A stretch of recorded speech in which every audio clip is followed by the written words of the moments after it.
Hey, what's up? I'm Rio Cruz, and I'm a singer, songwriter, and producer, and a member of Adam's private membership, the Billboard 500 Club. Today, I'm going to be breaking down Love Story by Kyu-hyun is my guess at the pronunciation. I hope I'm getting that right. Thank you so much for watching this video. If you are already subscribed to us, thank you, but consider subscribing if you're not. Also, consider heading over to our Patreon. We can't monetize these videos on YouTube, so we are very grateful to the people who go subscribe to us on Patreon. Your support means a lot, and we've also got some extra special content over there for you if you do subscribe on Patreon, such as polls to select what the next song being broken down is and some other cool stuff. So without further ado, I guess let's get into Love Story by Kyu-hyun.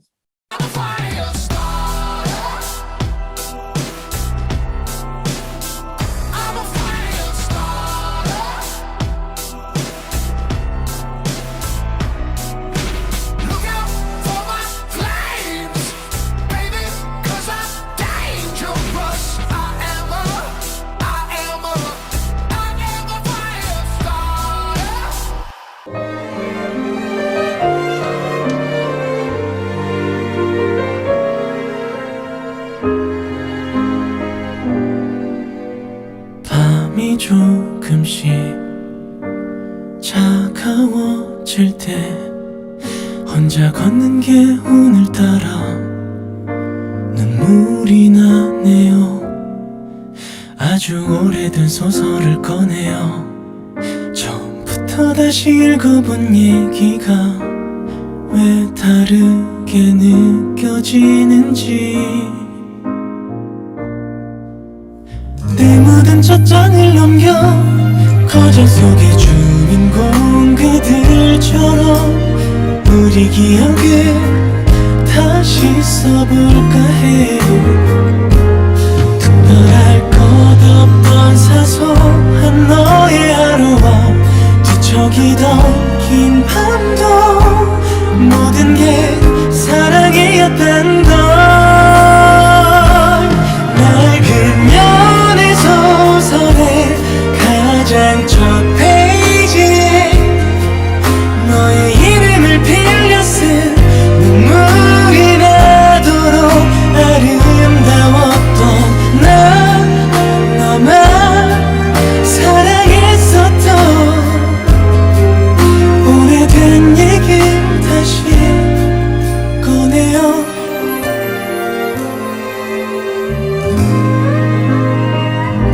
All right, so this is kind of interesting because this is different in a lot of ways from the other ones that I've broken down. The production sounds much more like an old ballad or something like that, which there's nothing wrong with that. It's just a very different style. I feel like a lot of the other songs that I've broken down so far have had a lot of very modern pop production elements, and there's a lot of stuff that you can tell is not organic going on a lot of them. A lot of like computerized synth sounds and samples that were clearly manipulated. This is very real sounding in terms of it sounds like it could have been played by a room full of, musicians in one take if they got everything perfect. The instrumentation is different, but the principles should be the same on how they're treating it, maybe just a little more subtle or accomplishing the same things in different ways. So let's take a listen to this intro one more time.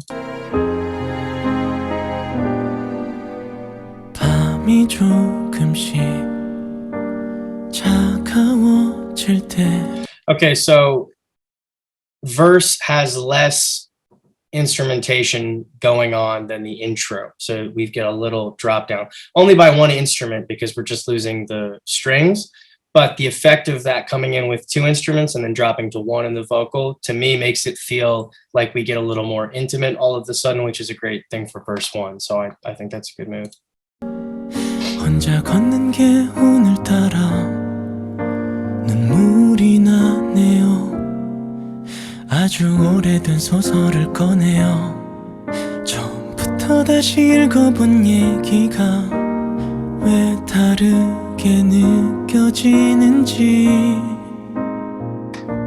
Definitely moving at a slower pace, not just in terms of tempo, but in terms of how they add and subtract information from the frequency spectrum. In most of the other ones, during like a halfway point in a verse, I would have expected something to change, but this is a ballad, so the rules are a little bit different.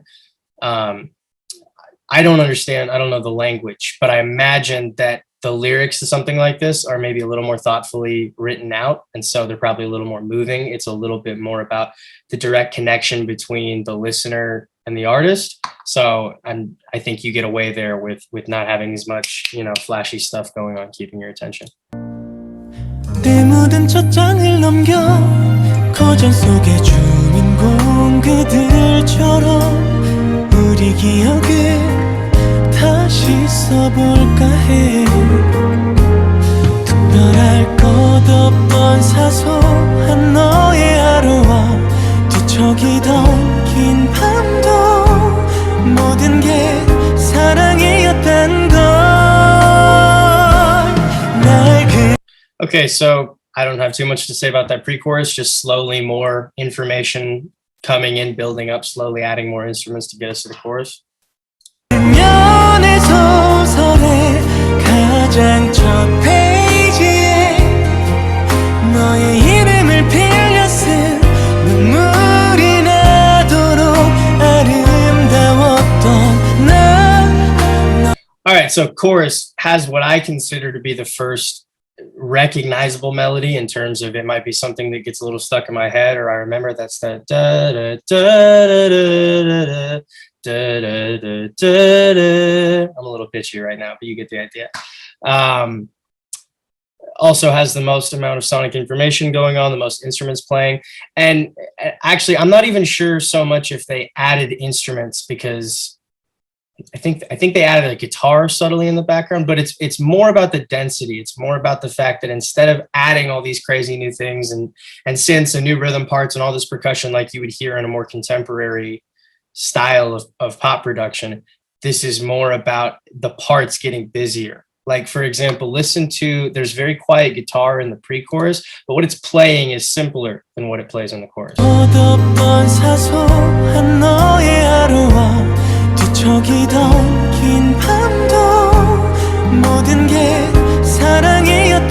It's hard to even hear. It's so far back there. It's you know, more of a texture, adding a little bit to the thickness of the sound.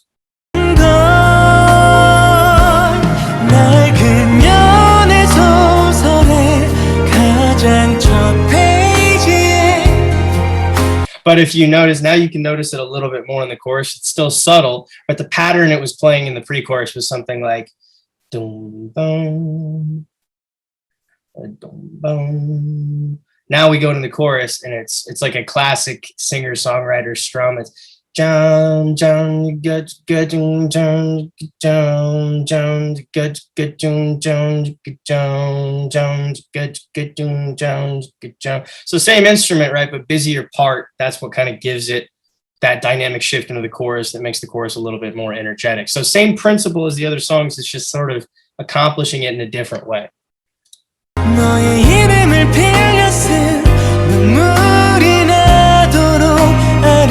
I'll also say it's a little hard for me to keep track of all the individual strings in the string section, but something about the strings feels a little thicker, and like maybe there's a little bit more going on the top end in the chorus, which again, thicker and also giving us more high frequency information, usual chorus stuff.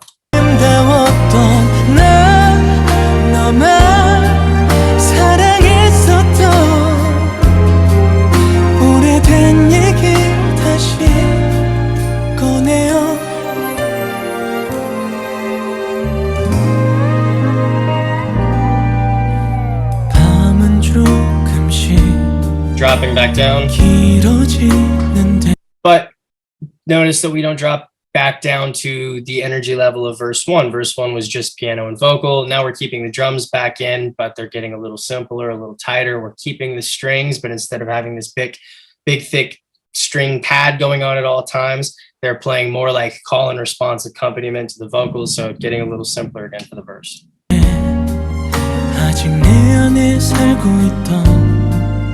시간은 여전해 작은 먼지 쌓인 나의 책상에 한 줄 한 줄 써내려가는 얘기가 너에게도 읽혀질런지 구겨진 기억을 꺼내 이젠 조금 너의 사진도 아직 여전히 Okay, so this is sort of a weird comparison, but it's interesting to me how they have what are essentially beat stops in here, almost like it's hard to compare it to a hip hop song, but sometimes in hip hop, like, you know, they pull out the drum beat for a second and then they bring it back in, right? Well, this feels different, but I'm noticing, I'm like, oh, they do these kind of pushes sometimes where for the first bar of that pre-chorus 2 right there, the drums will just pull out for a second. And it sort of leaves you on like a hang, like you're floating, and then just brings you back down when they come back in. So that's like two very, very different styles of music, but I think maybe kind of a similar technique there. 조금씩 더 길어진 저녁 그림자에도 발걸음이 멈추게 하는 건 너뿐이었단 걸 낡은 연애 소설의 가장 첫 페이지에 Okay, difference between first chorus and second chorus that I'm already noticing. Listen to that snare drum on this chorus too. 너의 이름을 빌려 쓴 눈물이 나 All right, now let's go listen to chorus 1. 너의 이름을 빌려 쓴 눈물 On chorus 1, he's playing what's called a cross stick, which is where you hold the stick and you, if it's sticking out this way, and you cock it like that against the drum as opposed to hitting it properly. You're sort of holding it like in a reverse grip and tapping it like that. So result of that, you get a sort of a quieter, tighter, more ballady sounding snare hit. They actually use these a lot in other songs in this style. But for the second chorus here, to add some difference, they've gone to the full snare hit, which is a little louder, a little looser, fills up a little more space. There's that full snare. 너의 이름을 빌려 쓴 눈물이 나도록 아름다웠던 나 너만 사랑했었던 오래된 얘길 다시 꺼내요 너의 이름도 그 얼굴도 쓸쓸히 느껴지지 않죠. So it sounds like on the drums, we're on the ride cymbal instead of the hi-hat for the bridge now. I got to go back and listen to the other sections real quick, but I don't think we've used the ride yet in this song. So that's another thing to switch it up, and it'll probably be the ride just for the bridge to give it, you know, its own little unique sense. 날 기억할게 내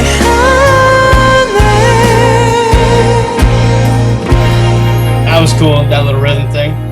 벌써 마지막 장에 끄적이는 그 이름 All right, so this little thing right before what I assume is going to be the last chorus, we kind of drop back to verse 1 energy, which, like I said before, had a very intimate feel to it, being just the piano and the vocal. I'm pretty sure the piano is, other than the vocal, the only constant in this song. It stays throughout the entire thing, which kind of gives the classic feel of like maybe he's singing this and playing the piano, and so that's like him, and then everything else is designed as backup, as an accompaniment. And so, you know, it comes and goes, but the piano and him are always present. They're the two most important elements, I think. But yeah, dropping back down here to that verse 1 level of energy, that intimate feel before we go really big again for the last chorus.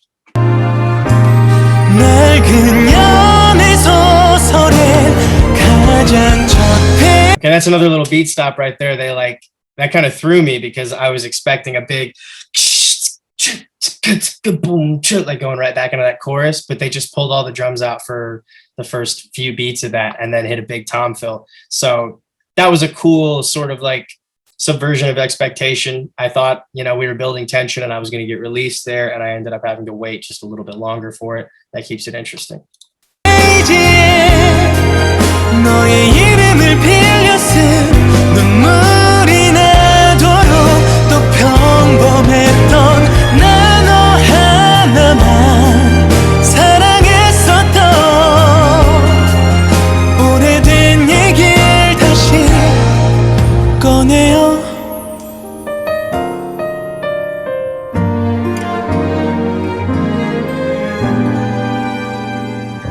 It's also worth mentioning in that last chorus that those drums are hitting more little fills and things in between. I would say for me personally, the thing that felt the most responsible for the energy change between sections was the drums.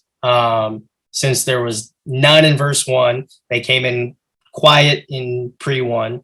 They came in a little heavier in chorus 1, dropped back down. So the drums to me felt kind of like the most dynamic. The other stuff is still making changes, but the drums felt like they were kind of leading how big the section was supposed to feel a lot of the time for me.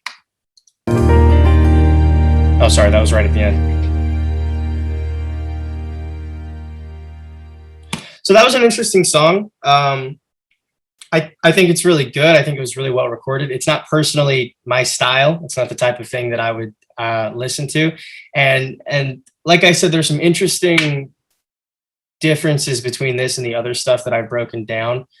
For one thing, like I said, the production is very different. A lot of the other stuff has felt more contemporary pop production, and this feels sort of like retro in a way. It sounds like an older ballad from a different era, but done with modern production, and it sounds like it was recorded and mixed and produced very well. It's just not really my genre of music.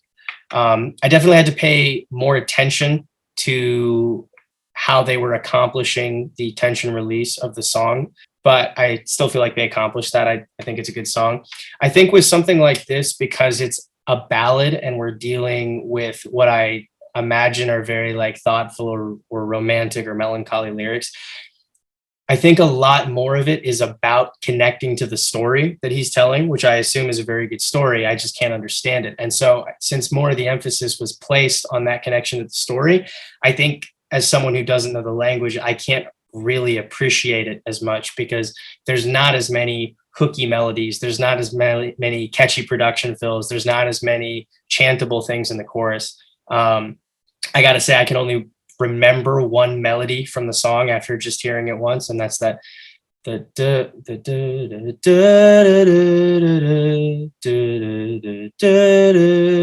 I'm close. I know I'm a little bit off, but and that's okay. You know, not everything has to be stadium chant worthy. I'm sure this tells a really nice story, but I think that maybe some of the other songs, since they have those really, really catchy melodies and really catchy production hooks and things that just get stuck in your head, even if you have no idea what's being said, I think their transmission across a market that doesn't necessarily understand the language could be a little more effective. I mean, I have no idea. I don't know the numbers at all, but I can definitely appreciate those a little more because it doesn't require me to understand what words are being said. I can just get the cool melodies, the cool production fills, the cool beats stuck in my head. Another thing I noticed about this was that there were not a ton of background vocals. I think there were a couple times where I heard a few, not choir-y background things, but a few vocals supporting him. But I didn't hear a lot of doubling. And maybe I just didn't notice it, but I didn't notice a lot of harmonies or anything like that either. Which again, it's a ballad, so maybe it's more about the connection to that one artist and wanting to feel like it's, you know, one person and not 10 of the same guy chanting something at you. That may have been inappropriate for the song, but that's not really a positive or a negative. It's just something I noticed, is that this definitely had less going on in terms of vocal stacking and vocal backgrounds than many of the other songs that I've heard had going on. He's got really nice vocals. Sounded really intimate, really cool. Thank you so much for checking out my breakdown of Love Story by Kyu-hyun. I enjoyed doing it, and I hope you enjoyed watching it. If you're looking to take your musicianship or songwriting or production to the next level, any of those things, you should seriously consider applying to the Billboard 500 Club. It's just the best place to connect with a growing community of musicians that all value those things as much as you do. I've learned a lot from them, and I hope you can too. Thank you so much once again. If you are subscribed to us on YouTube, consider subscribing if you're not already, and check us out on Patreon in case you're interested in supporting and getting some extra special opportunities and content over there. We really appreciate you. My name is Rio Cruz, and I will see you on the next one. Thanks.